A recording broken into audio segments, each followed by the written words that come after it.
নেতাজি সুভাষচন্দ্র বসু শুধু একটি নাম নয়, তিনি বাঙালির আবেগ, ভারতবর্ষের গর্ব এবং স্বাধীনতা সংগ্রামের এক অবিস্মরণীয় অধ্যায়।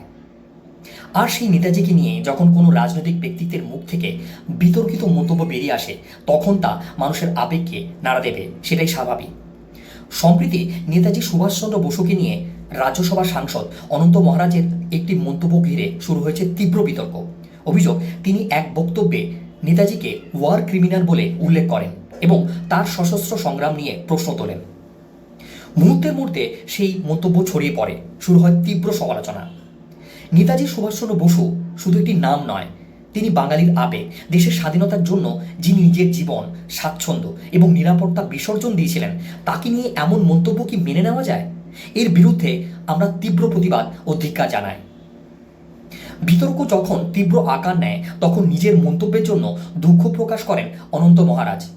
তিনি আরও জানান, তার মন্তব্যে কেউ আঘাত পেয়ে থাকলে তিনি আন্তরিকভাবে দুঃখিত, কিন্তু ক্ষমা চাইলে কি সব বিতর্ক শেষ হয়ে যায়?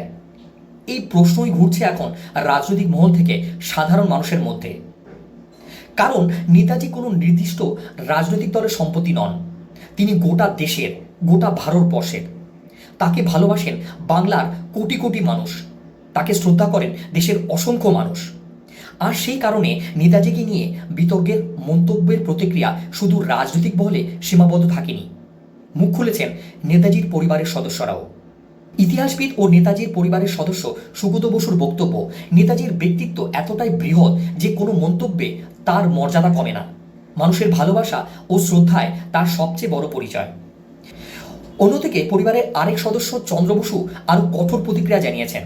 তার দাবি, মন্তব্যের জন্য অনন্ত মহারাজের বিরুদ্ধে কঠোর ব্যবস্থা নেওয়া উচিত, এমনকি গ্রেফতারের দাবি জানিয়েছেন তিনি। এদিকে এই বিতর্কে মুখ খুলেছেন ক্রীড়াবিদ লিয়েন্ডার পেজও। তার বক্তব্যের মূল বার্তা ছিল, দেশের ঐতিহাসিক ব্যক্তিত্বদের সম্মান করা উচিত। কারণ ইতিহাসের চরিত্রদের নিয়ে মতপার্থক্য থাকতেই পারে, কিন্তু সমালোচনা আর অসম্মানের মধ্যে পার্থক্য রয়েছে। আর নেতাজির মতো একজন ঐতিহাসিক ব্যক্তিত্ব নিয়ে কথা বলার সময় সেই সীমারেখা কতটা মানা হচ্ছে, সেটাই এখন বড় প্রশ্ন। এই বিতর্কের মধ্যে আরও একটি নতুন মোড় এসেছে। নেতাজিকে নিয়ে এই মন্তব্যের জেরে রাজ্য সরকার অনন্ত মহারাজকে দেওয়া বঙ্গবিভূষণ সম্মান প্রত্যাহারের সিদ্ধান্ত নিয়েছেন বলে জানানো হচ্ছে। অর্থাৎ ক্ষমা চাওয়ার পরেও বিতর্ক থামেনি। নেতাজি সুভাষচন্দ্র বসুর জীবন আমাদের মনে করিয়ে দেয়, দেশের জন্য লড়াই করতে হলে কতটা সাহস, আত্মত্যাগ আর দৃঢ়তার প্রয়োজন। আজও নেতাজির নাম শুনলে কোটি কোটি ভারতীয়দের হৃদয়ে যে আবেগ জেগে ওঠে, সেটিই হয়তো তার সবচেয়ে বড় পরিচয়। নেতাজিকে নিয়ে এমন মন্তব্যের ক্ষেত্রে শুধু ক্ষমা চাওয়া যথেষ্ট, নাকি আরও কঠোর ব্যবস্থা প্রয়োজন? আপনার কি মতামত কমেন্টে জানাবেন। আর এরকম আরও অনেক গুরুত্বপূর্ণ ঘটনা এবং ইতিহাস বাংলায় জানতে হলে আমার চ্যানেল সব জানতা অরিজিনালসকে সাবস্ক্রাইব করে দিন আর আমাদের সঙ্গে থাকুন।